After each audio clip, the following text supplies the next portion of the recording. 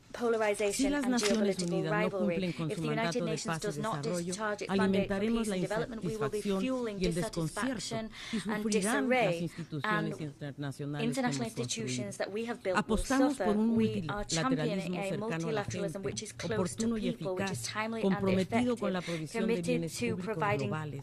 Apostamos por lo colectivo, por lo de todos. El multilateralismo es una herramienta para el desarrollo y la labor de las Naciones Unidas debe crear una paz justa, ampliar libertades, construir igualdad, profundizar la democracia. En definitiva, crear esperanza. El compromiso político es clave para transitar a un nuevo multilateralismo que nos permita reestructurar las relaciones de poder económico y social internacional, donde los temas de desarrollo generen espacio frente al énfasis excesivo y exclusivo de un neoliberalismo mercantilista. Aspiramos que esta misma visión prevalezca entre las naciones para lograr un mundo más justo, donde se reduzcan precisamente las asimetrías. Proponemos un multilateralismo más cercano a las necesidades de la gente, congruente con los principios y propósitos de Naciones Unidas, contundente, oportuno y eficaz. Porque, amigas y amigos, los desafíos que encaramos son enormes. Sobre la mesa está ni más ni menos que la incertidumbre sobre nuestra sobrevivencia. No hay tiempo para modestias graduales, que a veces solo son coartadas para mantener el status quo. El actual modelo de desarrollo global es insostenible.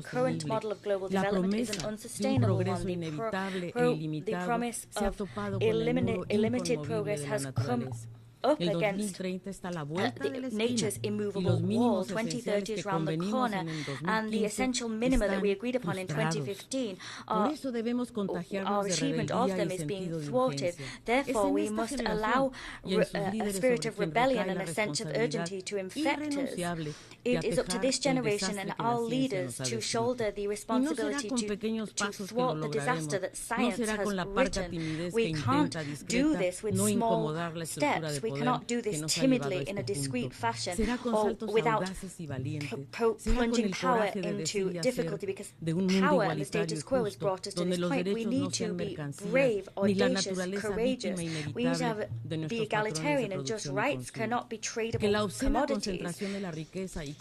We need to challenge our patterns of production and consumption. The obscene concentration of wealth and the corrosive influence of the distribution of power are not compatible with our human project. Because 78 years ago we created this institution, we were on the brink of an abyss when we contemplated the possibility of falling into that abyss.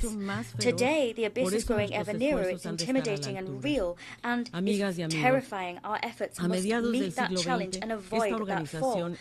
Friends, in the midst of the 20th century, this organization took its first teetering steps, and at that time the devastating wounds of the last World War were still fresh. A young Mexican diplomat was penning the paragraphs of his fundamental essays on the roots of identity of my homeland. These pages would ultimately come to be called the Labyrinth of Solitude, and its author would later come to win the Nobel Prize in recognition for his universal work. That man was Octavio Paz, and I wish to conclude my address by citing the lines he wrote at that time. He said, everything has come to pass as it shouldn't have come to pass. We said that to console ourselves, but we were the ones who got things wrong, not history. We have to learn to look at reality head on. We have to invent, if necessary, new words and new ideas for these new and strange realities that have emerged before us.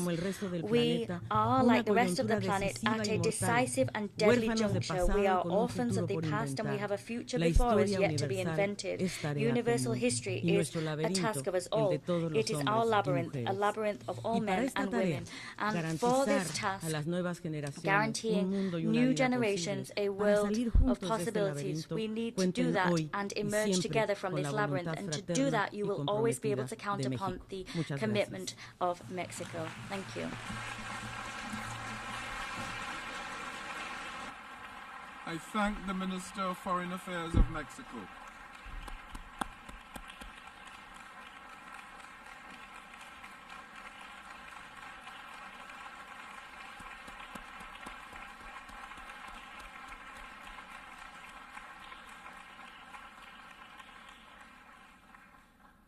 I now give the floor to His Excellency Enrique Austria Manalo, Secretary of Foreign Affairs of the Philippines.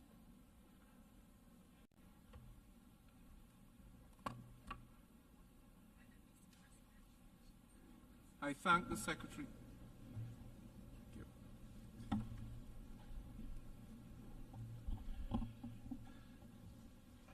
Mr. President, Mr. Secretary General, Excellencies, and colleagues, it is an honor to address you today on behalf of President Ferdinand R. Marcos Jr. and reaffirm the Philippines' solidarity with the United Nations. As a founding member of the UN, our commitment to multilateralism, with the UN Charter as its bedrock, is unwavering. The UN has bound our nations in common purpose to uplift our shared humanity. Through the ravages of World War II, conflicts, and regional and global pandemics, by establishing the universality of human rights and human dignity, and with a rules-based order underpinned by international law that guarantees the flourishing in peace of free and equal nations. With the UN at the center, amidst tides of challenge and change, multilateralism must rise to the occasion.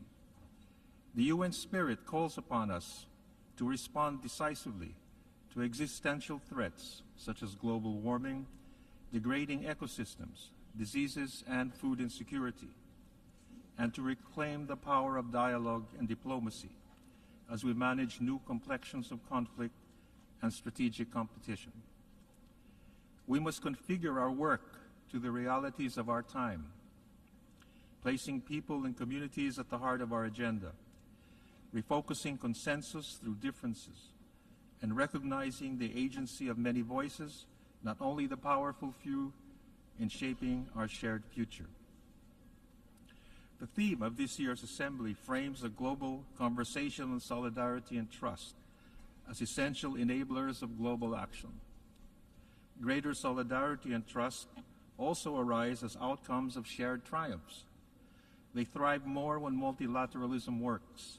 They weaken when our global institutions fail in delivering dividends benefiting all. The preservation of a rules-based global order is our collective responsibility. The UN is underwritten by a rules-based order, governed by international law and informed by the principles of equity and justice. Its present and future rest on the predictability and stability of international law, which safeguards the rights of all states. If multilateralism is to endure, all states must adhere to the rule of law. Guided by an independent foreign policy, the Philippines actively works with nations to promote a rules-based international order. We advocate the peaceful settlement of disputes in accordance with international law. This has always been our position with respect to the disputes in the West Philippine Sea, inasmuch as we are prepared to defend our sovereignty, sovereign rights, and territorial integrity. As President Marcos Jr. has declared, we are a friend to all and enemy to none. Our Constitution renounces war as an instrument of national policy, adopts the generally accepted principles of international law as part of the law of the land, and adheres to a policy of peace, equality, justice, freedom, cooperation, and amity with all nations. We recognize the role of international legal bodies in fostering greater solidarity around values that underpin the UN. This year, the General Assembly adopted by consensus a resolution to celebrate the 125th anniversary of the Permanent Court of Arbitration. As an archipelagic state whose destiny is intimately linked with the oceans, the Philippines is a champion of the 1982 UN Convention on the Law of the Sea. And we are proud to be among the first states to have signed this week the Treaty on Marine Biodiversity of Areas Beyond National Jurisdiction, which opens new windows to cooperate in the responsible stewardship of the high seas. The primacy of the UNCLOS was affirmed by the 2016 Arbitral Award on the South China Sea. The award definitively settled the status of historic rights and maritime entitlements in the South China Sea, declaring without legal effect claims that exceed entitlements beyond the geographic and substantive limits of UNCLOS.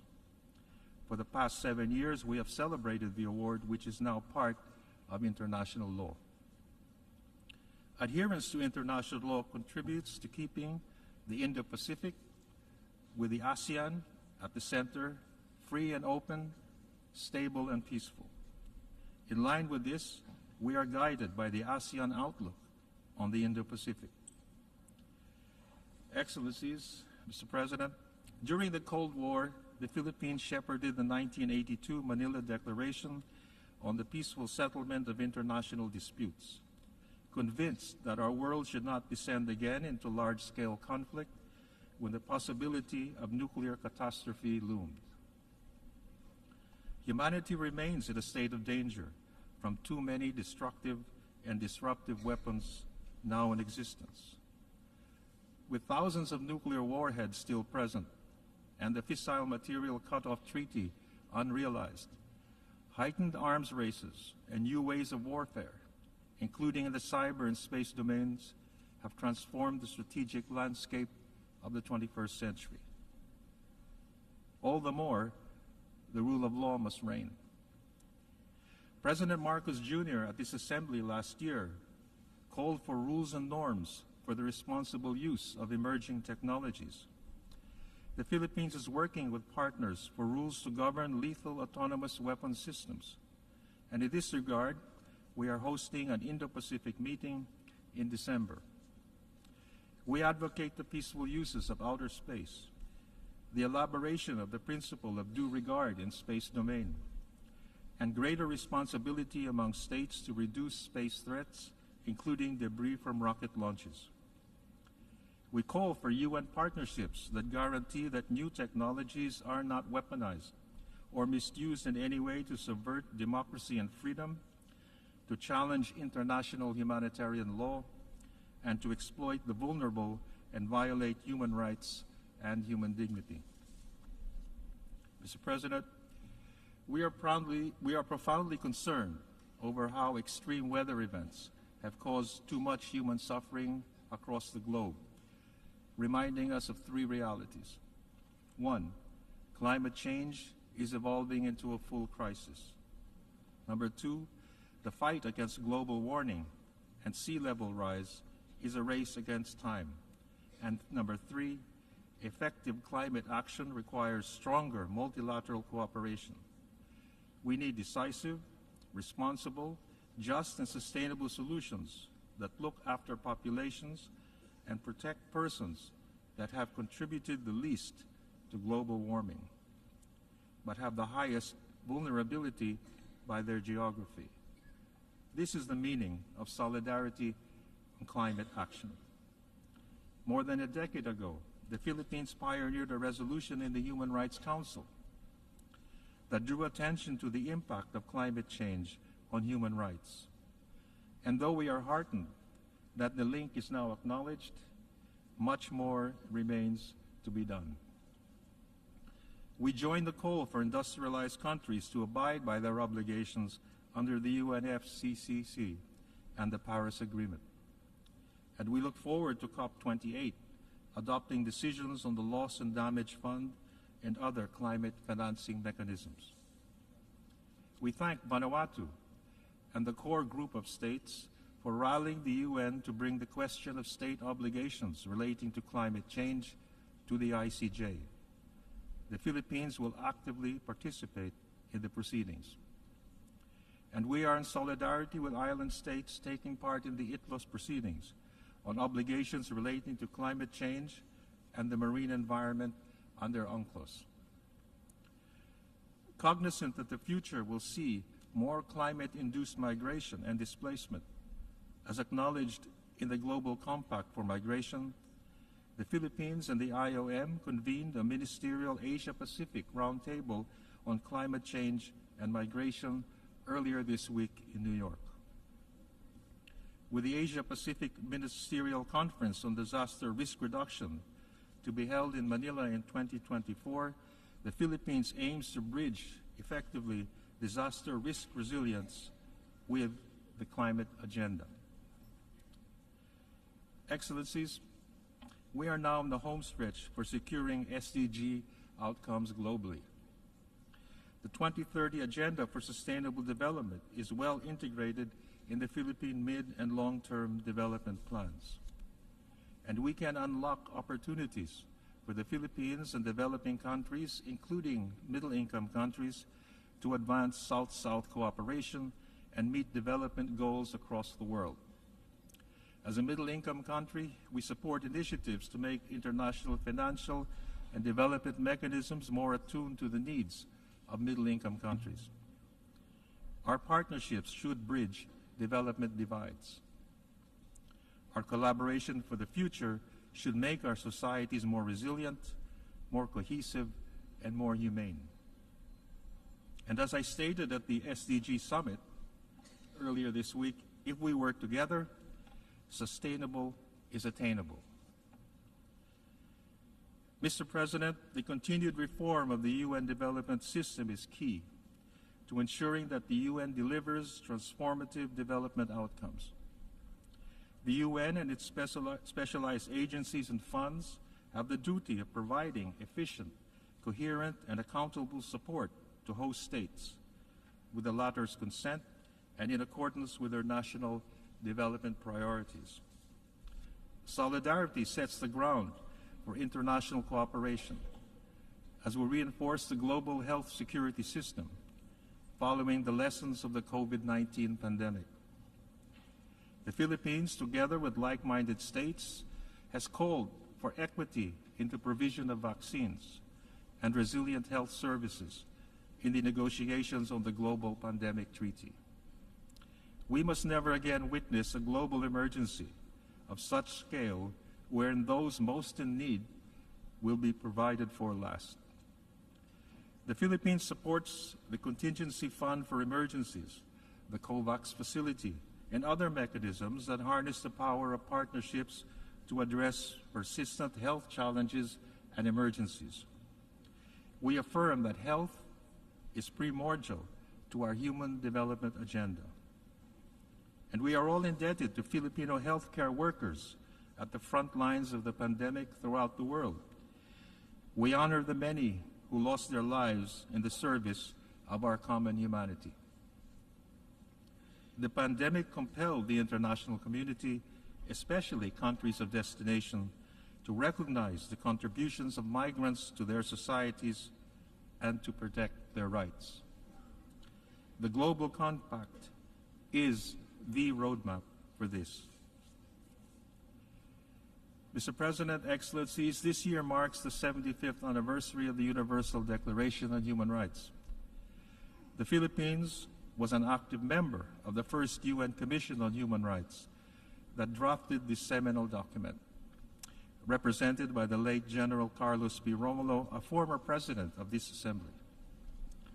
Following the Universal Declaration, the Philippines assumed a leading role in the drafting of the Convention on the Elimination of Discrimination Against Women and framing of instruments such as the UN Declaration on the Rights of Indigenous Peoples and the Convention on the Rights of Migrant Workers and their families. To date, the Philippines is party to 8 core human rights instruments. Recognizing human rights as an unfinished business in all parts of the world, we are a dedicated advocate for the human rights of vulnerable groups, especially women, children, indigenous peoples, migrants, persons with disabilities, refugees, and older persons. But human rights is first and foremost about people. To foster trust and engagement, dialogue on human rights must be genuine, based on evidence, and depoliticized. When constructive and carried out in good faith and with full respect for the agencies of states, collaboration on human rights can achieve concrete impact. I have echoed for the call of solidarity in fostering and advancing a multilateral architecture that promotes the rule of law and meets the pressing challenges of our century. Such an architecture demands that we invest wisely in sound, inclusive, and far-sighted multilateral institutions. The Philippines supports multilateral institutions that adhere to the highest standards of good governance, equity, inclusivity, transparency, and accountability. We will work in concert with other nations for a 21st century multilateralism that includes and works for the benefit of all. The Philippines has served as a pathfinder for consensus on issues such as climate change and human rights, and on security cooperation. We will carry on as a bridge builder. In keeping with our tradition as a peacemaker, we will sustain our contributions to UN peacekeeping operations and continue implementing UN Security Council resolutions on counterterrorism and peace building, among others. The Bangsamoro Autonomous Region in Muslim Mindanao manifests the vision of the Philippines for people-focused peace building. The Philippine candidature for a non-permanent seat on the UN Security Council for the term 2027 to 2028 manifests our strong desire to offer the best of the Philippine diplomatic tradition, and we count on the support of all UN member states in this regard. Mr. President, Excellencies, fully living up to the purposes and principles of the UN Charter and the aspirations of the Universal Declaration on Human Rights are unfinished projects, and their realization is in our hands. That is our challenge. Through solidarity, we can foster a constructive multilateralism that embraces this challenge with courage and perseveres in hope and common purpose. I thank you.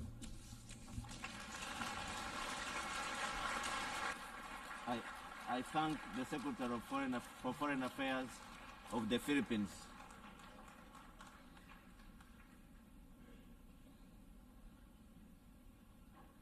I now give the floor to Her Excellency Nainai Mahuta, Minister of Foreign Affairs and Local Government of New Zealand.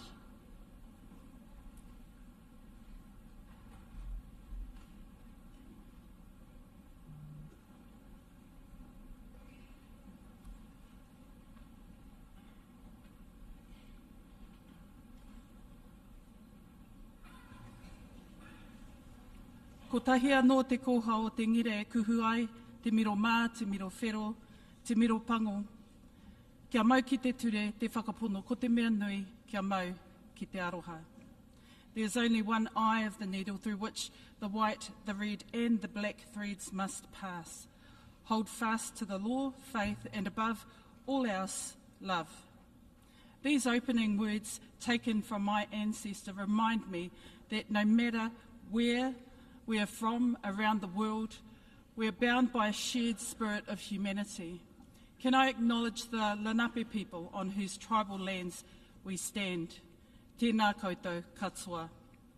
I've been encouraged by the commitment I've witnessed in this great hall to find transformative solutions to the interlocking challenges we face. At the same time, I'm deeply concerned that the sum of our collective efforts to meet these challenges is falling well short of what is required. We meet at a time of sharply increasing danger for the people and planet. As we emerge from the worst health emergency in the past 100 years, our efforts to build back better have faltered in the face of accelerating ecological and planetary crises, deepening conflict and instability. We are failing to achieve the Sustainable Development Goals. We must rise to meet these challenges. We owe it to our citizens and to the generations that follow us. Mounting distrust and division are eroding the foundation of international cooperation and steering the multilateral system towards deadlock and dysfunction. We have no hope of meeting our shared challenges by going it alone. We live in an interconnected and interdependent world in which we will thrive or perish together. For the first time in several generations, we face the very real possibility of conflict between major powers. President, Excellencies, we cannot let this happen. The stakes for all of us are simply too high. The international rule of law and the UN Charter must mean something to a growing generation that are becoming more sceptical. We are not on track to keep global warming at 1.5 degrees. Conflict and crises continue to impact most harshly on women and children. The fabric of democratic principles are challenged and weakened by mis- and disinformation, and the list continues. Russia's illegal invasion of Ukraine last year was a direct attack on the sovereignty and territorial integrity of a UN member state. But it was much more than this. To witness a permanent member of the UN Security Council launch an unprovoked attack on a sovereign state attempting to annex its territory and waging war on its civilian population was and remains shocking. Russia's actions violate the most fundamental tenets of international law. How can younger generations have confidence in the UN when a permanent member of the Security Council acts in a manner so fundamentally contrary to the UN Charter? The consequences of Russia's ongoing war of aggression are stark. The suffering of Ukrainians is immense. Ukraine's neighbours are bearing a heavy burden, and sadly, we are seeing children being weaponised in this unjust war. This is wrong in every way. Aotearoa New Zealand strongly supports efforts to hold Russia to account in both the International Court of Justice and the International Criminal Court. This war has highlighted geostrategic tensions and heightened nuclear risks. Nuclear weapons must never be used. We must be unequivocal in our determination to reduce nuclear threats and do so immediately. The dangers of nuclear weapons and their toxic legacy, which are visible in our own Blue Pacific region, have been with us for decades. Other newer technological developments also pose profound challenges in balancing the potential of their peaceful use with the threat of catastrophic harm if their development and military use is left unchecked. We must commit to international rules and limits on autonomous weapons systems and establish clear norms to address responsible use of other new and emerging technologies, including AI, as well as the continued peaceful use of outer space. We must also confront digital challenges, including cyber threats and online extremism, through smart coalitions in which governments work effectively with civil society and industry. This is our approach with the Christchurch call to action to eliminate terrorist and violent extremist content online. The Christchurch call is a global multi-stakeholder coalition that extends beyond traditional statecraft and governmental institutions. It has successfully galvanised significant policy change, improved tech companies' crisis readiness, and built strong collaborative relationships across sectors. Conflict and crisis is placing incredible pressure on the humanitarian system. Food insecurity is threatening the lives of hundreds of millions of people across the globe.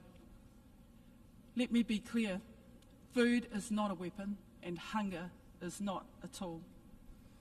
Pervasive drought in the Horn of Africa and instability and violence in the Sahel, Afghanistan, Syria and Myanmar has left many millions in need of urgent humanitarian assistance. Playing politics with innocent lives is cruel and immoral. As we mark the halfway point in the 2030 Sustainable Development Agenda, it is time to move beyond divisive narratives and polemics. Now is the time to act, to achieve meaningful progress against the Sustainable Development Goals. The call to action is urgent.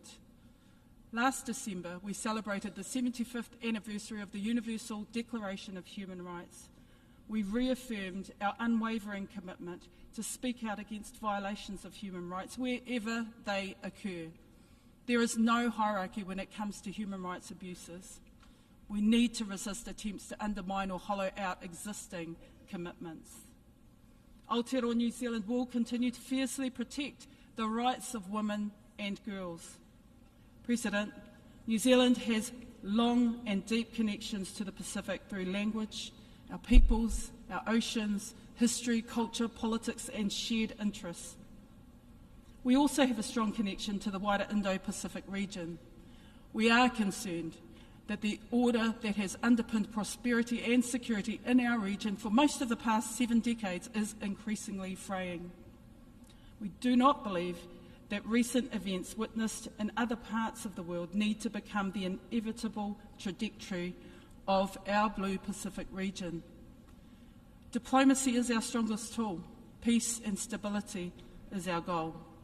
Our regional architecture must be inclusive and provide space for all those who wish to contribute positively to our region. And those who engage in our region must understand Pacific values and norms. We're committed to promoting the centrality of the Pacific Islands Forum, addressing regional challenges, and through the 2050 Blue Pacific Strategy, that is our roadmap. International partners are encouraged to listen, engage, and contribute to the sustainable development of our Pacific region in a manner that puts priorities of the Pacific first and recognises the independence of those for whom the region is home. The message to partners of the Pacific is commitment with consistency. Recent global shocks have reminded us that building resilient communities and societies requires a broad and holistic approach to development. Strengthening resilience requires us to value progress across all dimensions of well-being. Social, economic, and environmental development are interlinked and interdependent. We must urgently achieve reform that contributes to intergenerational well-being of developing states. And we acknowledge the UN Secretary-General's call to find systemic solutions to the shortcomings of international financial architecture. International financial institutions need to evolve to better serve the demands of the current era. We are encouraged to see growing recognition of broader measures of development that go beyond gross national income. Tools such as the development of multidimensional vulnerability index offer opportunities to respond to the realities of those who are most vulnerable to external shocks, such as small island developing states.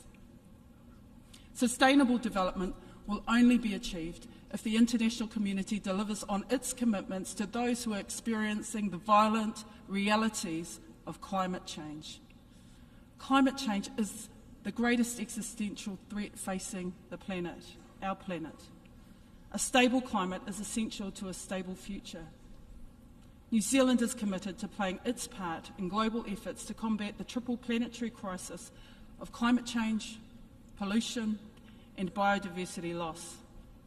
No country is immune to the impacts of climate change, which are real and happening now. The countries of the Pacific are on the front line and are already experiencing irreversible loss and damage. The Intergovernmental Panel on Climate Change has sent a very clear message that the world is not on track to meet the goals of the Paris Agreement. With the first global stocktake of the Paris Agreement, COP28 later this year, is an opportunity for course correction. Limiting warming to 1.5 degrees is vital to achieve our shared development goals. Every increment of a degree and every tonne of emissions matters. We have a narrow and rapidly closing window to secure a sustainable and livable future for all of us and our children. We call on all countries, especially major emitters, to align their actions with limiting the temperature increase to 1.5 degrees, and this means committing to a global phase-out of fossil fuels. Aotearoa New Zealand is taking ambitious action to support the transition to low-emissions economies, to climate-resilient agriculture, and to sustainable trade policies. Domestically, we are transitioning to a low-emissions and climate-resilient future and working to meet our 1.5 degrees-aligned, nationally determined contribution. We have committed to reducing our emissions by 50% below 2005 levels by 2030. Our first emissions reduction plan sets out the actions we will take to achieve our first emissions budgets on a pathway to our 2050 target. We're investing in Pacific resilience, mobilising climate finance, and supporting Pacific partners to prepare and respond to climate-driven events. At least half of our $1.3 billion quadrupled climate finance commitment will go to the Pacific. At COP27, we stood with the Pacific on the priority issue of loss and damage. New Zealand supports Australia's bid to host COP31 in 2026 in partnership with the Pacific. We were delighted with the consensus adoption of the UNGA resolution requesting an advisory opinion from the International Court of Justice on the obligations of states with respect to climate change, and we acknowledge Vanuatu's leadership. New Zealand was a proud member of the core group that drove this initiative. It was an example of effective cross-regional multilateral diplomacy. And going forward, we will work with a diverse coalition to address the adverse impacts of sea level rise, including preserving the heritage, statehood and sovereignty of countries facing existential threats as a result of climate crisis. Aotearoa New Zealand welcomed the adoption of the Global Ocean Biodiversity Treaty, the BBNJ, in March, which represents the most significant upgrade of the UN Convention on the Law of the Sea framework in 40 years. We celebrate the fact that over 70 states have signed the BBNJ Treaty just this week, and it reminds us of what we can achieve when we focus on our interests in the planet we share and work long and hard to bridge divides between states. We also applauded the UN Environment Assembly's agreement last year to launch negotiations on an international legally binding instrument to end plastic pollution. The Kunming-Montreal Global Biodiversity Framework agreed last year marked a welcome step forward in halting and reversing biodiversity loss. These significant successes show that the stakes are too high for us to leave the triple planetary crisis solely in the hands of government. We need Indigenous peoples, business, financial institutions, local governments, youth, communities and individuals to play a role because it is crucial. Contemporising our multilateral institutions to ensure they are inclusive and fit for today's challenges must be a high priority. There's never been a greater need for innovation and creativity to secure the central place of the UN in addressing the collective challenges we all face. That is why New Zealand actively supports initiatives to revitalise and reform the United Nations, its organs and the wider multilateral system. As a founding member of the United Nations and unwavering supporter of the international rules-based system, it is difficult to admit that our multilateral institutions are imperfect. They have and they will fail us. But Aotearoa New Zealand's response will always be to find ways to make them stronger. Fiercely independent but global in our outlook, we are driven by a strong sense of our responsibility for helping to uphold key tenets of the international rules-based system: respect for state sovereignty, respect for human rights and gender equality, and for achieving progress in climate change and nuclear weapons. President, it is clear that the norms and rules established by the UN Charter, including exercising tolerance and uniting in our strengths, are under considerable strain. Aotearoa acknowledges the legitimacy of distinct political systems, histories and cultures. At home, we choose to embrace difference as a source of strength for resolving challenges rather than a wedge to divide. We hold on to the hope of our forebears and the promise of a sense of nationhood set out in our founding document, Te Tiriti o Waitangi, the Treaty of Waitangi. The people we serve deserve our vigilance to achieve this goal. This is an organisation made up of primarily small states to deliver on the needs of small states and to achieve truly effective and inclusive multilateralism. We need to find ways to all pull in the same direction. Yes, on our own terms, but in the same direction. Next year's Summit of the Future, which has its origins in the UN Secretary-General's Our Common Agenda, provides an opportunity to rebuild trust amongst nations and contemporise the way in which we work. We can and we should take full advantage of this opportunity. New Zealand stands ready to work with partners to ensure a robust outcome that best serves present and future generations. Never in recent history has there been a greater need for transformative solutions to interlocking global challenges. I, for one, don't believe in inevitabilities. We must be purposeful.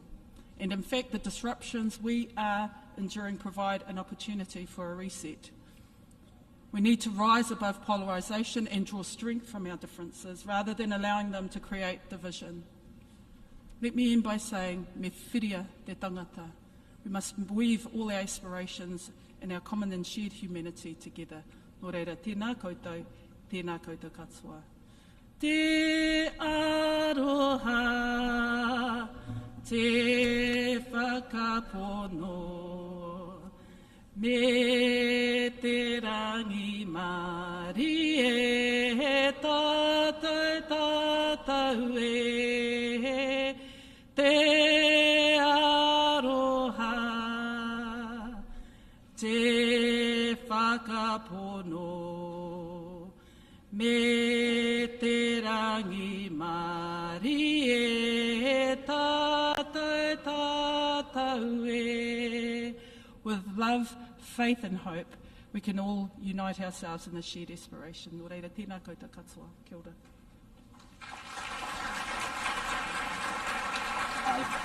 I thank the Minister for Foreign Affairs and Local Government of New Zealand.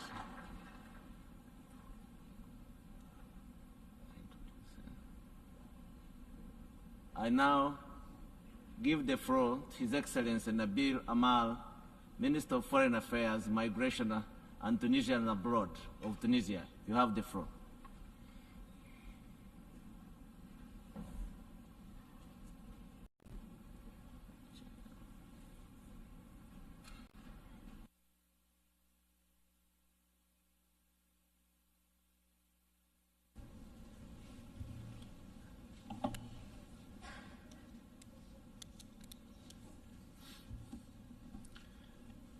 السيد الرئيس السيدات والسادة يسعدني في البداية أن أتقدم إلى سعادة السيد دينيس فرانسيس ومن خلاله إلى جمهورية ترينيداد أند توباغو لأحر التهاني على توليه رئاسة الجمعية العامة لهذه الدورة 78 متمنيا له النجاح والتوفيق في إدارة أعمالها ومؤكدا دعمنا لرؤيته السلم والازدهار والنمو والاستدامة. كما أعرب لمعالي السيد سابا كاروسي رئيس الدورة 77 عن خالص عبارات الشكر والتقدير على رئاسته الموفقة، وأجدد تقديرنا ودعمنا لجهود الأمين العام السيد أنطونيو غوتيريس ولمبادرته القيمة من أجل الارتقاء بالعمل متعدد الأطراف. السيد الرئيس، يمر عالمنا اليوم بمرحلة دقيقة تعددت فيها التحديات والأزمات في ظل تفاقم النزاعات والحروب وتعمق الانقسامات الجيوسياسية، وتعثر مسارات تحقيق أهداف التنمية المستدامة واستمرار أزمة مديونية الدول النامية واتساع رقعة الفقر والجوع والهوة بين دول الشمال والجنوب إلى جانب الارتفاع غير المسبوق لمواجهة الهجرة واللجوء وتواصل تأثيرات جائحة كوفيد-19 واستفحال أزمة المناخ.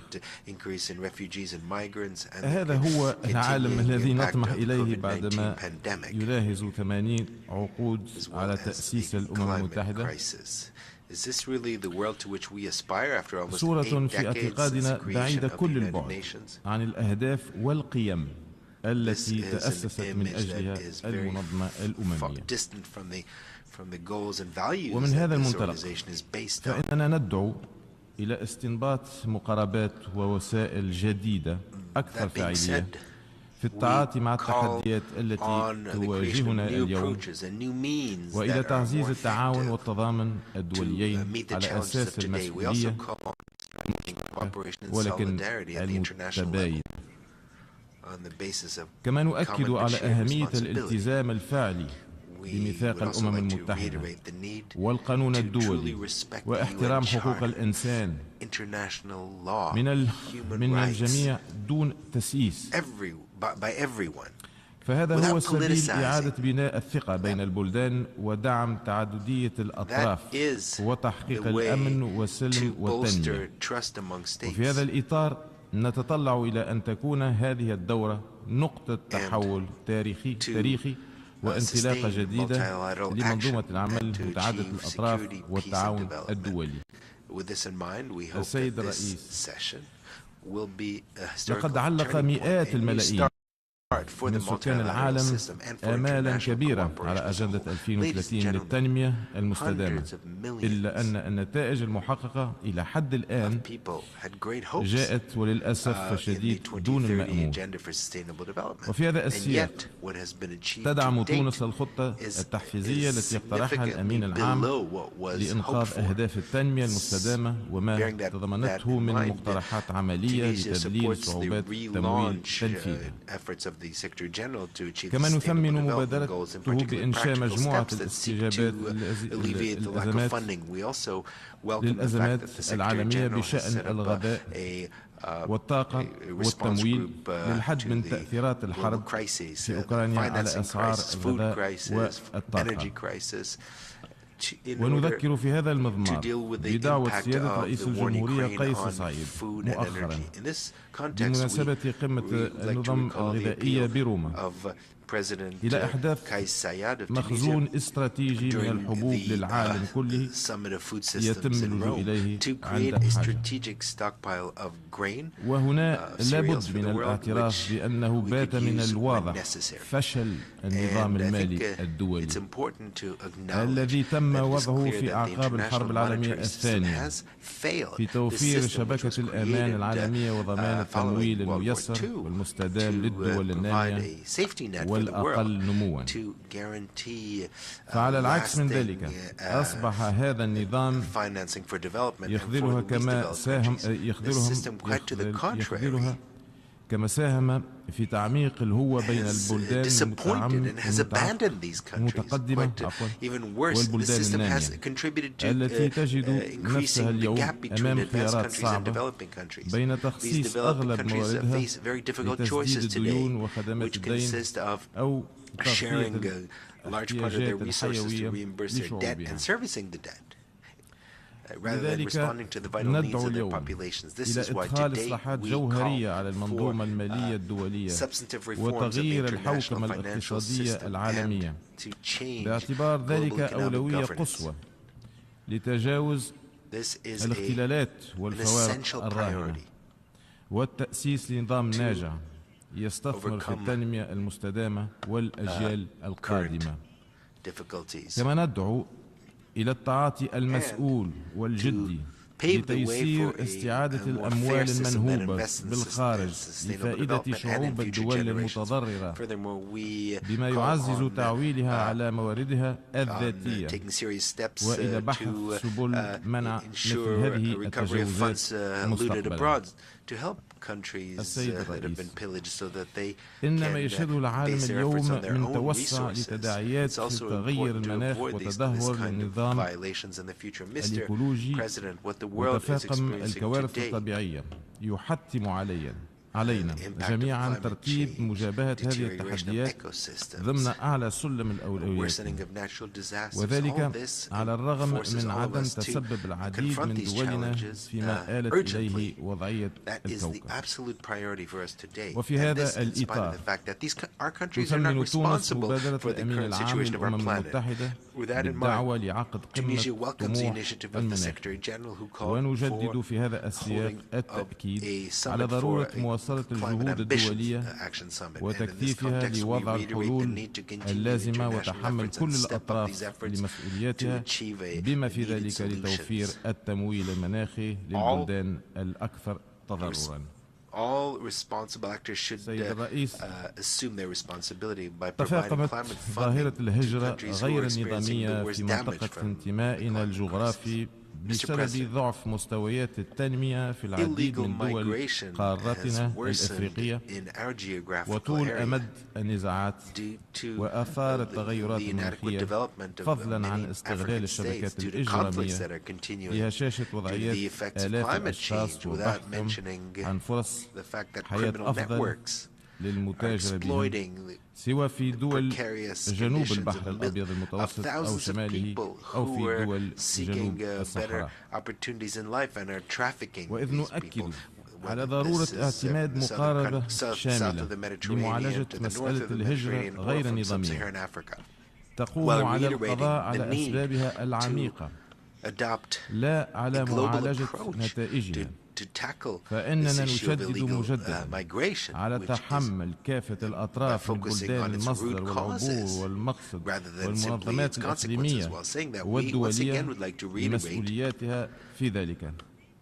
وندعو في هذا السياق إلى استكمال مسار المؤتمر الدولي حول التنمية والهجرة الذي انطلق من روما بمبادرة تونسية إيطالية. لقد دأبت تونس على التعاطي مع مسألة الهجرة غير النظامية بما يتوفر لديها من إمكانيات بكل مسؤولية، انطلاقا من تمسكها الثابت بمنظومة حقوق الإنسان واحترامها لالتزاماتها الدولية. ونؤكد في المقابل أن تونس لن تقبل بالتوطين المبطن للمهاجرين غير النظاميين، كما أننا ندين كل استغلال سياسي أو إعلامي لا مسؤول لمعاناة ضحايا الهجرة غير النظامية خدمة لأجندات سياسية. السيد الرئيس، لم تكن تونس بمعزل عما شاهده العالم ويشهده من تحديات طالت تأثيراتها الأوضاع الاقتصادية والاجتماعية والمعيشية، ونحن عازمون رغم الصعوبات الظرفية على تجاوز هذه التأثيرات وتعزيز قدرتنا على الصمود والاستدامة بالتعاون مع أشقائنا وأصدقائنا وشركائنا مع الحفاظ على مبادئ وثوابت سياستنا واستقلال قرارنا الوطني. كما أننا ماضون بكل ثبات في مسار الإصلاح وتكريس الحوكمة الرشيدة ومكافحة الفساد من أجل تصحيح وتعزيز تجربتنا الديمقراطية وأداء مؤسسات الدولة ووضع حد للتعاطي السياسي اللامسؤول لما يزيد عن عقد من الزمن، وذلك استجابة لتطلعات الشعب التونسي التي عبر عنها صراحة في 25 جويلية 2021 وهو متمسك بها إلى حين استكمال هذا المسار الإصلاحي رغم كل الصعوبات وكل الضغوطات. ونحن حريصون أيضا على رفع قدرتنا على مواجهة التحديات القائمة على غرار تداعيات الأوضاع الإقليمية والدولية ونقص التمويل وتأثيرات التغيرات المناخية ومخلفات جائحة كورونا كوفيد-19 التي كانت بلادنا بالمناسبة سباقة بمبادرة رئاسية إلى الدعوة لتفعيل التضامن الدولي في مواجهتها عبر اعتماد قرار مجلس الأمن 2532 سنة 2020 بالاشتراك مع فرنسا. كما نواصل العمل على تعزيز الإدماج والتمكين الاقتصادي للمرأة والشباب وتوسيع مشاركتهما في كل مجالات الشأن العام وفي دوائر اتخاذ القرار، ونسعى كذلك إلى تحقيق الانتقال نحو الاقتصاد الأخضر والأزرق وتعزيز التحول الرقمي علاوة على تأمين حماية اجتماعية دامجة للأفراد وضمان التوزيع العادل لعائدات النمو. وبقدر ما تعول تونس خلال هذه المرحلة المهمة من تاريخها على مواردها الذاتية من أجل تحقيق النقلة المنشودة، فإنها تدعو شركائها إلى التفاعل البناء مع مسارات الإصلاح والتحديث القائمة وإلى دعم جهود التعافي الاقتصادي لبلادنا من منطلق قرابة المصالح والمصير المشترك والتقييم السياسي الذكي. السيد الرئيس، تؤكد تونس على ضرورة مواصلة الإصلاح والمضي قدما في مسارات إعادة التنشيط الجارية صلب المنظمة الأممية. وفي هذا الإطار انخرطت تونس بفاعلية في مسارات تنفيذ تقرير الأمين العام خطتنا المشتركة، وهي تتطلع إلى أن تكون قمة المستقبل مناسبة لتجديد التزام الجميع بالمبادئ المشتركة من أجل بناء مستقبل آمن ومستدام للبشرية جمعاء، وهو ما يقتضي وفق رؤيتنا إرسال نظام عالمي جديد أكثر توازنا، لا ترتيب التفاضل فيه للدول، لأنه كلما غاب العدل إلا وزاد الفقر واندلعت الحروب وتفاقم الإرهاب، كما يستوجب نظرة جديدة وشاملة لمفهوم الأمن والسلام تركز على الأسباب العميقة لعدم الاستقرار ونزاعات العنف والحروب. السيد الرئيس، إن استمرار المظلمة التاريخية والمعاناة المسلطة على الشعب الفلسطيني منذ أكثر من 7 عقود من الاحتلال بكل ما رافقها من اضطهاد وتنكيل أمر غير مقبول بكل المقاييس القانونية والأخلاقية والإنسانية، كما هو الشأن بالنسبة إلى الصمت المجموعة الدولية على أمعان سلطات الاحتلال في الاستهتار بقرارات الشرعية الدولية ومبادئ القانون الدولي، وإصرار سلطات الاحتلال على التمادي في سياساتها العدوانية ومخططاتها الاستيطانية.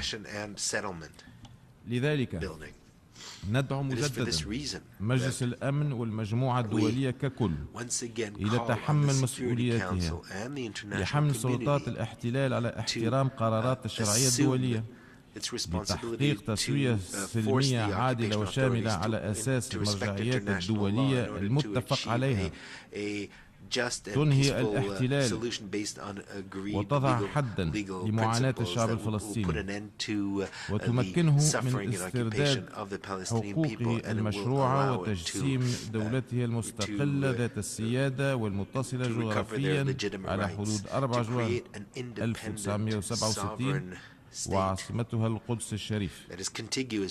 كما ندعو إلى تمكين دولة فلسطين من العضوية الكاملة في الأمم المتحدة. وفي محيطنا المباشر نجدد تأكيد التزامنا الثابت بمواصلة تقديم كل الدعم للأشقاء الليبيين ومساعدتهم على التوصل إلى تجاوز الخلافات وتحقيق تسوية سياسية عن طريق حوار ليبي بمساعدة الأمم المتحدة، تعزز الوحدة الوطنية وتحفظ سيادة ليبيا واستقلالها. كما نؤكد رفضنا للخيارات العسكرية ولكل أشكال التدخل الخارجي في الشؤون الداخلية لليبيا، المباشر منها وغير المباشر. وندعو في نفس السياق إلى تضافر الجهود الأممية والدولية لإيجاد حلول سياسية للأوضاع في كل من سوريا واليمن تنهي معاناة شعبيهما الشقيقين وتعيد إليهما الأمن والسلم وتحفظ سيادتهما واستقلالهما ووحدتهما الترابية. كما تدعو تونس إلى وقف التصعيد في السودان الشقيق والاحتكام إلى الحوار لتجاوز الأزمة. كما ندعو إلى تضافر الجهود الأممية والدولية لمساعدة إفريقيا على التخلص من الأزمات المتتالية التي لم تتسبب قارتنا في الكثير منها، ونؤكد على أهمية إضفاء بعد أخلاقي أكبر في التعاملات الاقتصادية مراعاة مصالح البلدان الأفريقية. السيد الرئيس، في الختام أود التأكيد أننا جميعا اليوم في مفترق طرق وفي ساعة الحقيقة Allow me to remind us that باعتبار we are حجم at a crossroads. وجسامة المخاطر والتحديات غير المسبوقة التي لا تستثني أحدا وتهدد حاضرنا ومستقبل الأجيال القادمة. وإن خياراتنا المبنية على الذكاء وبعد النظر ومدى التزامنا بإنسانيتنا وإيمانا بمصيرنا المشترك وتمسكنا بميثاق الأمم المتحدة وبقيم التضامن والتعاون بروح من المسؤولية ستكون حاسمة لإعادة المصداقية لمنظومة العمل متعددة الأطراف. وشكرا.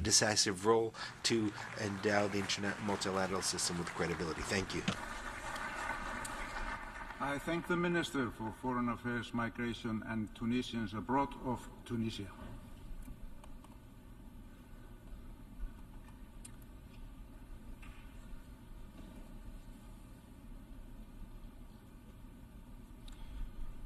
I now give the floor to Her Excellency Þórdís Kolbrún Reykjör Gylfadóttir, Minister for Foreign Affairs of Iceland.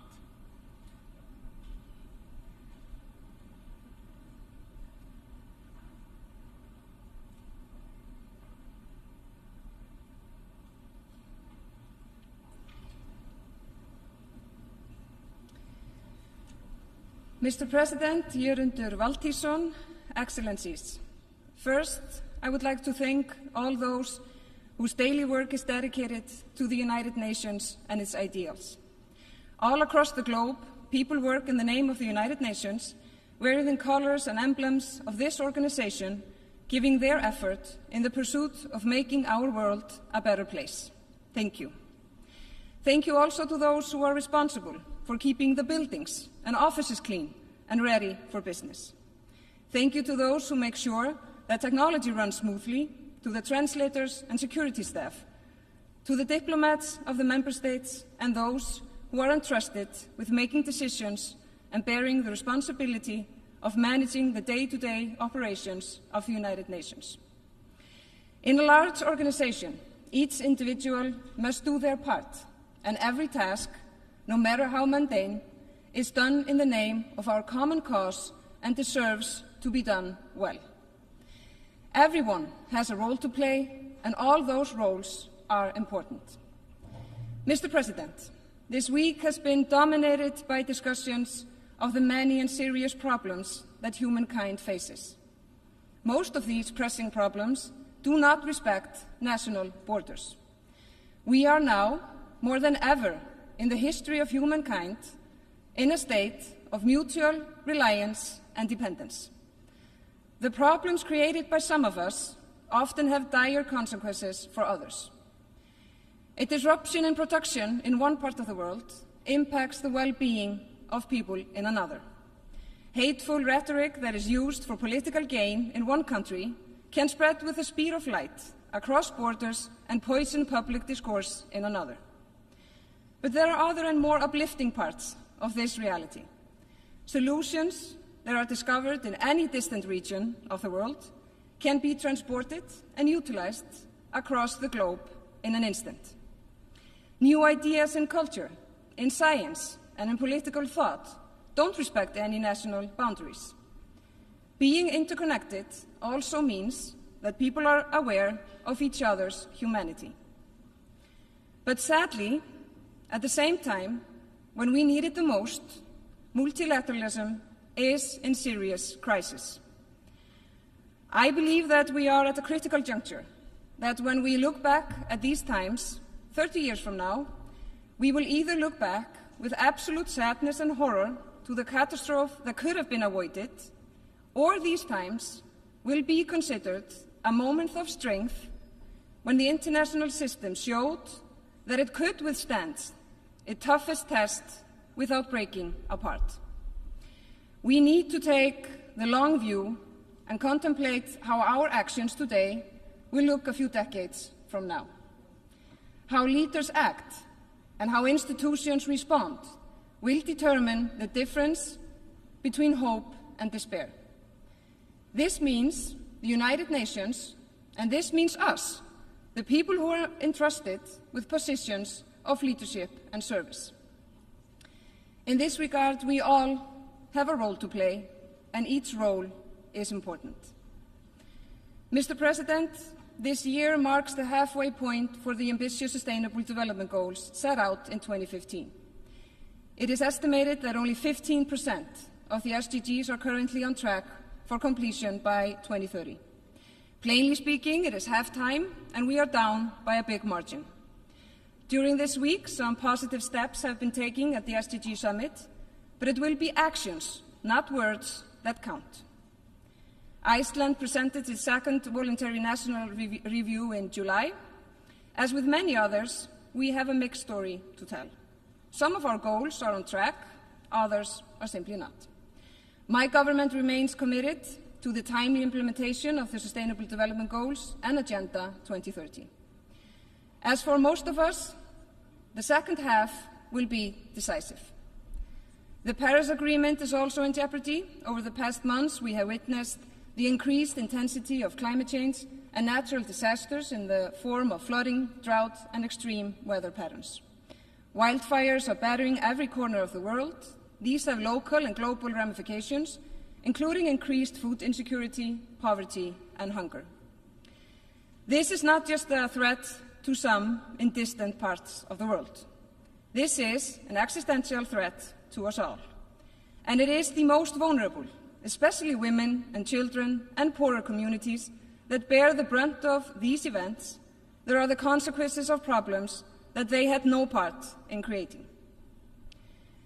Mr. President, where there is hope, it continues to be in cooperation and in a multilateral approach to solving problems.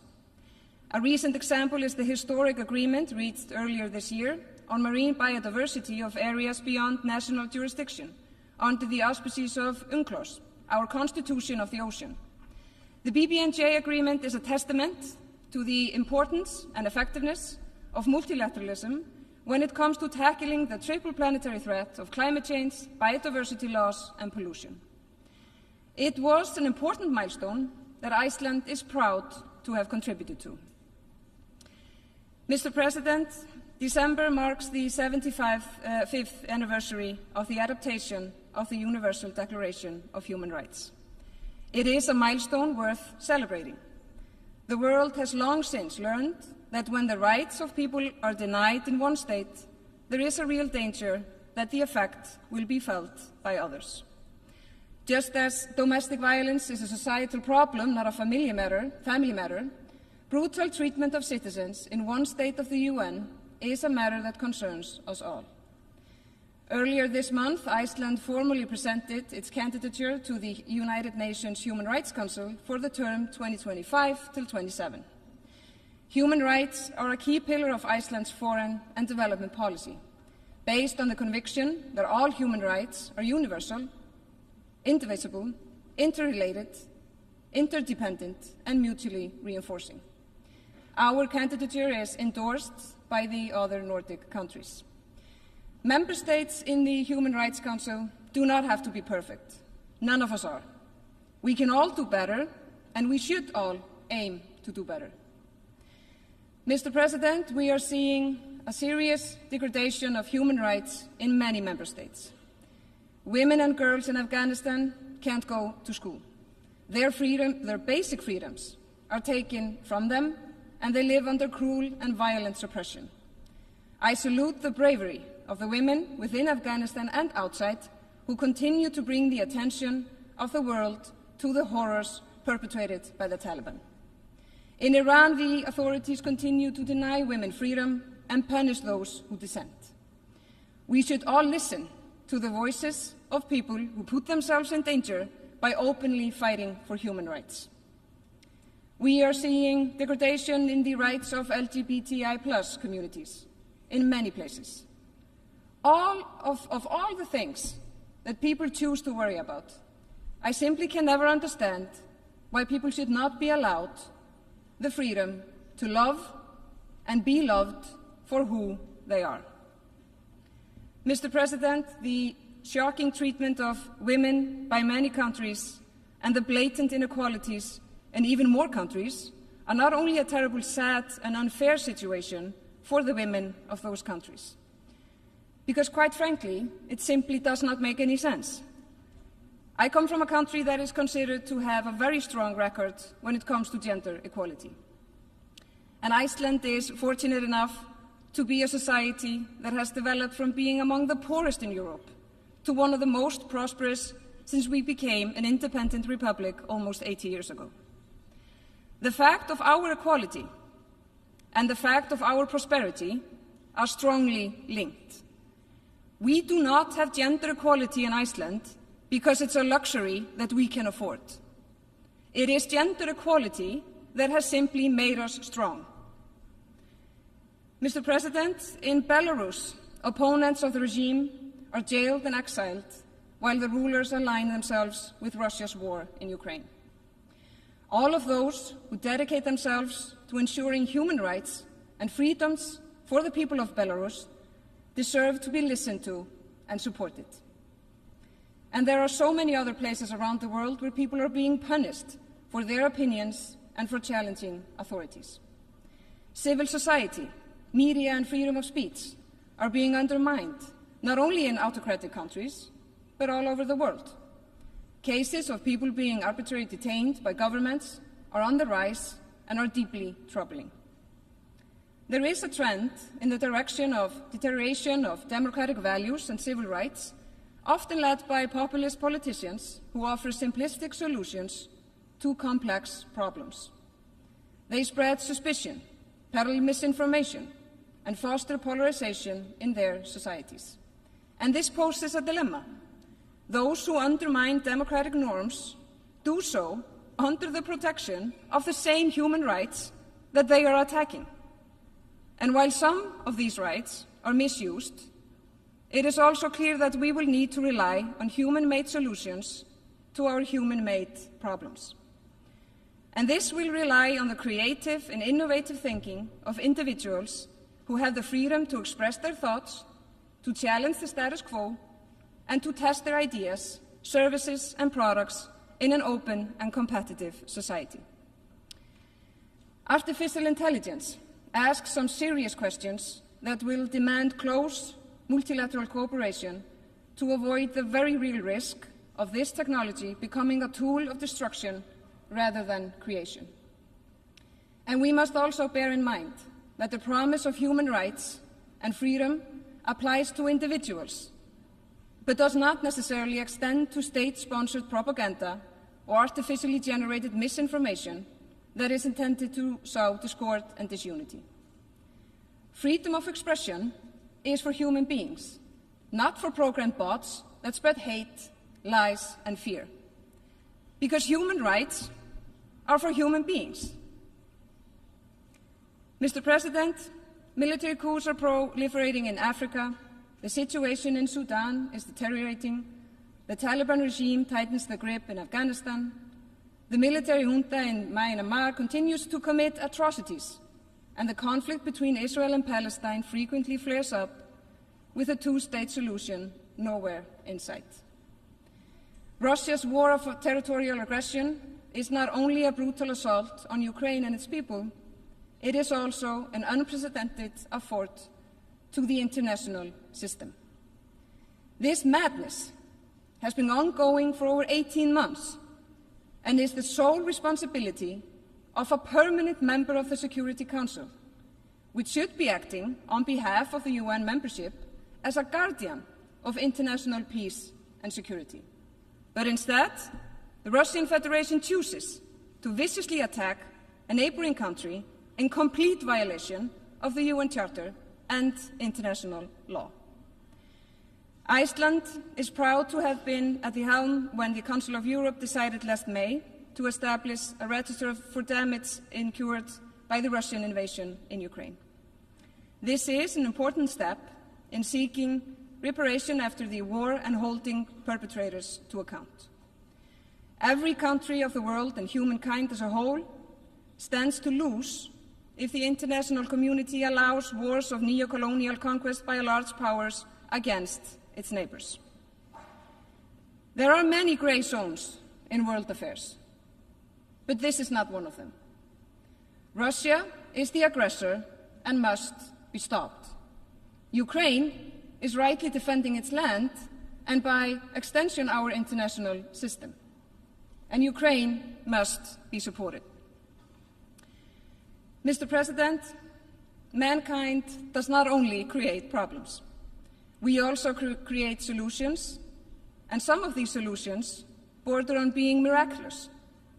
In fact, this very organization and the system of international and multilateral cooperation, of which is both the pinnacle and foundation, is an example of man-made solution to man-made problems.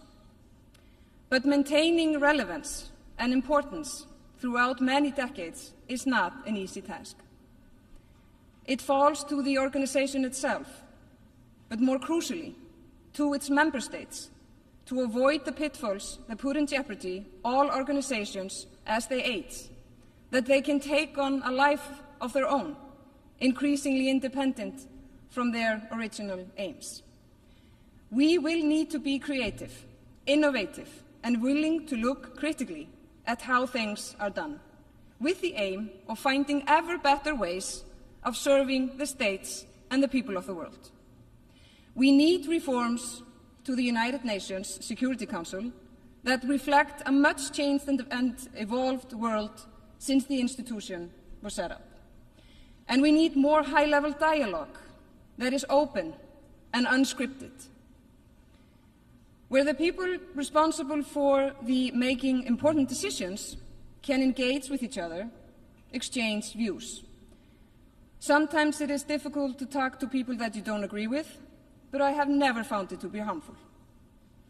The people of this organization, and us, people who hold positions of leadership in member states, are all human beings that benefit from being in the company of other human beings.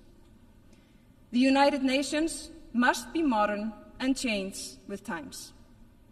This system, a miracle of the human spirit when it was first set up, must earn its legitimacy over and over again, as new generations replace those who hold memories of why our current world order, with all its flaws, is still vastly and completely superior to any other alternative. And we have no alternative but to adapt. We all have a role to play, and each role is important. And failure is not an option. Thank you.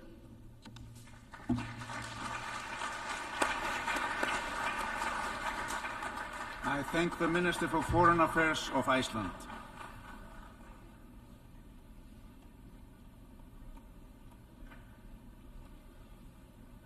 I now give the floor to His Excellency Sameh Hussein Shukri Salem, Minister for Foreign Affairs of Egypt.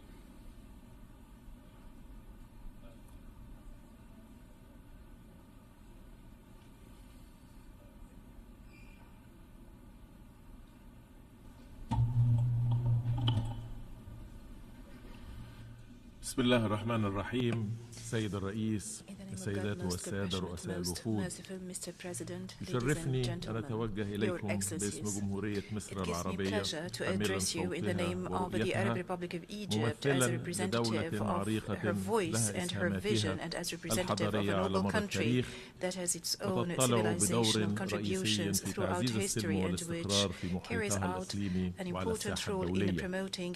وقد كانت مصر في طليعة الدول التي انضمت إلى منظمة الأمم المتحدة تساهمت في صياغة الأهداف والمبادئ التي أنشئت المنظمة من أجل تحقيقها وظلت طيلة العقود الماضية تعمل وفقا لها بالتزام كامل لتعزيز السلم والأمن الدوليين وتحقيق التنمية المستدامة towards the promotion of international peace and prosperity and sustainable development. However, our world today faces a persistent question related to the efficiency of multilateral action and multilateral system and how efficient is this system, or capable this system is to grapple with the current challenges. In fact, a lot of discussions have been held regarding the reform and development of this international organization, especially after developing countries, including Egypt, have found themselves grappling with cascading and interlocking crises in which they have no stake.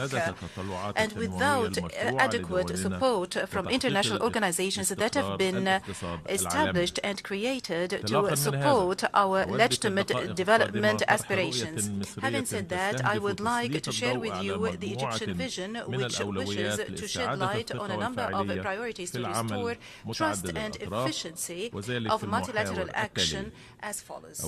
First, in a world mainly characterized by interdependence and globalization, no party is secure unless everyone is secure, and no region is stable unless all regions are stable. Our collective security lies in our joint action and in the application of the principles of the UN Charter rather than selectivity and double standards. The challenges that we are grappling with, given their complexity, interrelatedness and diversity, such as conflicts, food insecurity and pervasive terrorism, to name a few, this makes it incumbent of us to find solutions. However, we find that the international organization is still incapable to find those solutions, and this illustrates that we are totally far from achieving the principles and purposes of the Charter.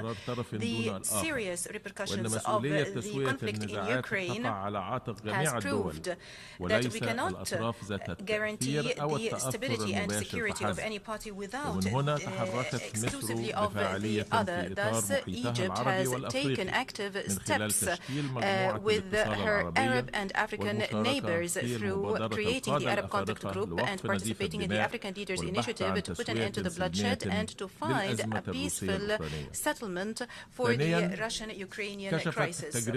Secondly, the multilateral international action in the post-World War II era has unveiled a structural deficiency in the way whereby we address political, economic, social, and security crises,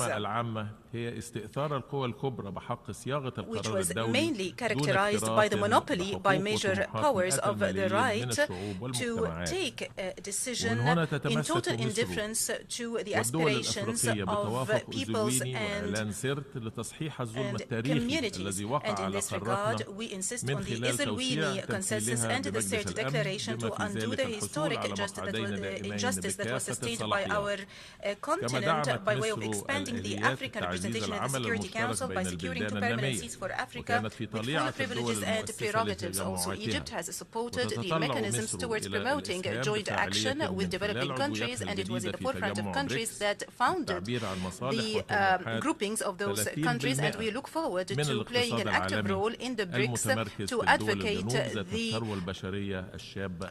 the interests and aspirations of 30% of the global economy in the global south. Third, we are in dire need to restore trust in the economic tools of the global system to enable the same to address the developmental, urgent development aspirations of peoples and to take all the steps necessary to prevent conflicts, and this makes it incumbent of us to uphold the role of the international organization. And in this regard, it is very important for the international community to synergize its efforts and to take constructive steps in order to reform the international financial structure and to develop the international financial system to enable developing countries to regain and to go back on track of achieving the SDGs by way of promoting the financing tools, including the SDRs from the IMF, and this also calls upon us to look into the best ways of allocating those SDRs, in addition to the importance of shedding light and developing the practices of multilateral development banks by way of creating more financing tools such as concessional loans and grants, in addition to improving the access by developing countries to those banks according to their national priorities. It's high time we reformed the international, the World Trade Organization on the basis of rules. Actually, if we are speaking about acceleration of the achievement of SDG, this should be coupled with looking into ways to relieve poor countries of their indebtedness. Otherwise, this will cause more economic crunch. Thus, we have to take immediate steps to address this crisis by way of creating a sustainable and comprehensive mechanism to look into the debts of low-income and middle-income countries, in addition to looking into the restructuring of the complex structure of debts, as well as the patterns of indebtedness, as well as swap of debts through development projects. This will eventually transform the challenges of debts into an opportunity towards just transition to green economy. Fourth, the world is grappling with an existential threat, namely climate change, as climate events has become part and parcel of our daily life, including floods, hurricanes, and drought. International reports stress that the world is not on track to address the climate challenge, especially in relation to the adequate financing for developing countries to support the implementation of their national pledges. In this regard, and given the fact that Egypt is totally convinced of the importance of transformation, in Sharm el-Sheikh in COP27, we managed to mobilize international consensus to achieve climate justice, and we reached balanced decisions based on the agreed responsibilities and principles as per the UNFCCC and the Paris Agreement, and through an international community we managed to achieve historic progress as regards climate change, as well as the establishment of a track towards just transformation in development. Also, we focused on expansion of using renewable energy. As President of the COP, and given that the efforts made at present are not up to the challenge, and given the fact that certain countries have reneged on their pledges and some other countries have even posed protective customs, and in order to achieve success in the COP28 in the UAE, I would like to stress the importance of the pledges and the agreements that we have reached, especially the Loss and Damage Fund, and the importance of providing the finances necessary to achieve this goal. Fifth, our vision for developing this international organization should take into consideration the new challenges, especially the scarcity of natural resources, including water. Drinking water, which was enough for about 1 billion persons in the last millennium, today it needs to be adequate for almost 8 billion. That's why we do welcome the outcomes of the historic conference of the United Nations for water in 2023. And in this regard, I would like to highlight my country, as Egypt is going through a severe water crisis as well, and it is one of the least rainy countries, whereas the population of Egypt exceeds 150 الأمر الذي أدى إلى الانخفاض الشديد لنصيب الفرد من المياه ووجود عجز مائي سنوي يزيد عن 50% من احتياجاتنا المائية مما يفرض علينا إعادة استخدام المياه المحدودة المتاحة لعدة مرات واستيراد مياه افتراضية في صورة واردات غذائية بقيمة import virtual water in the form of food for $15 billion annually. Egypt depends on the river Nile by 98%. Thus, Egypt is more vulnerable to any unsustainable use of the water of the river. And here I would like to stress our unwavering position, which is based on the international law, as we do refuse any unilateral procedures regarding the management of transboundary water. For example, the Ethiopian Renaissance Dam, which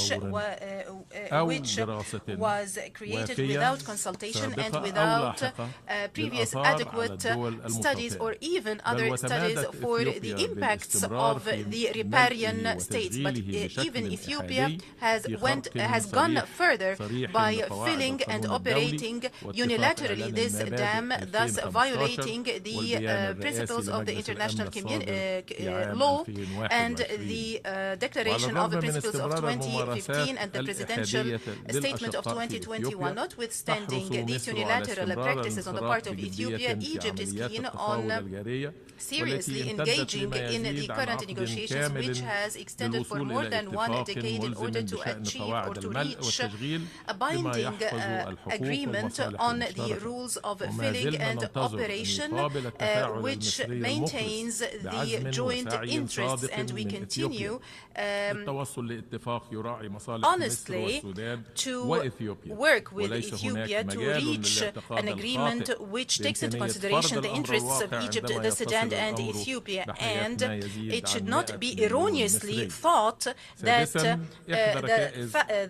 de facto would be imposed on us. Sixth, one of the most important pillars of the international organization is that it can promote human rights, whether be they political, economic, social, or cultural, away from politicization or double standards. And I'm here wondering what is the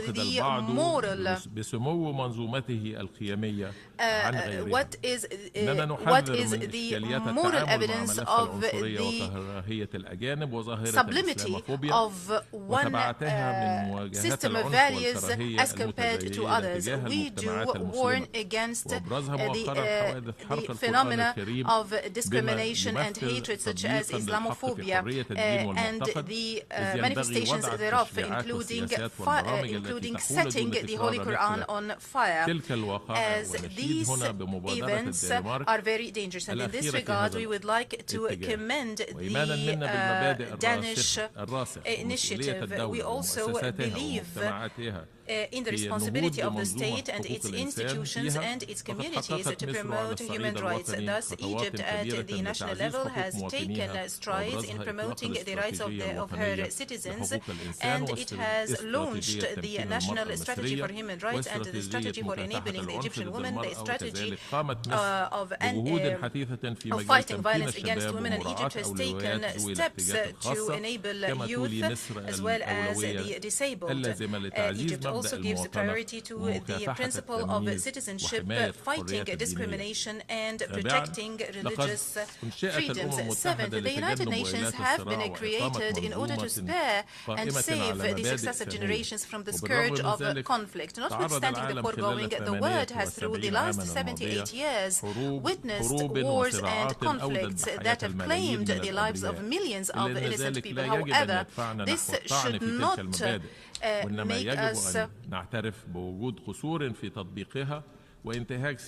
lose faith in the United Nations, and we do believe in the principles of the Charter. Thus, Egypt has for half a century been working to be a pillar of stability and security, and it was the first to make peace in the Middle East. And currently, we are very concerned regarding the practices of the occupation power in the Palestinian territories, the matter that might threaten the the Aqaba and the Sharm el-Sheikh meetings and the outcomes thereof. And we do support the legitimate rights of the Palestinian people to establish their independent state on the borders of 4th of June 1967 with Eastern Jerusalem as its capital according to the Security Council and the General Assembly resolutions. And we call upon all powers loving peace to take this opportunity to salvage the two-state solutions. Egypt is also working towards creating peace in Sudan, Libya, Syria, and Yemen according to the international law and the international legitimacy. And Egypt supports the efforts, the anti-terrorism efforts in Africa through our co-presidency of the Global Forum of Anti-Terrorism. Egypt has launched the summit for the neighboring countries of the Sudan in order to coordinate the efforts of all countries neighboring the Sudan to settle the current crisis and to mitigate the humanitarian repercussions thereof. We are also working towards a ceasefire and finding a sustainable political solution. Egypt also supports a Libyan political solution according to the principle of national ownership. Meanwhile, it's important to overcome the transitional period and to start and to conduct the presidential and parliamentary elections. Meanwhile, Egypt also stresses the importance of the withdrawal, the immediate and unconditional withdrawal of all foreign forces from Libya, as well as all the mercenaries from Libya. And we do renew our refusal and the categorical refusal and rejection of encroaching on the legitimate on the legislation role of the Libyan parliament. Ladies and gentlemen, in conclusion, that was our vision to restore trust in the multilateral organization by giving impetus to action according to the principles and purposes of the Charter of the United Nations and the rules of the international community, as well as capitalizing on the role of international organizations, chiefly amongst which the United Nations. Thank you.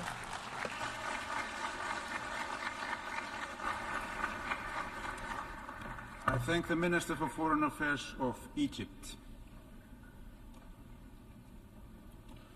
Excellencies, we have heard the last speaker in the general debate for this meeting.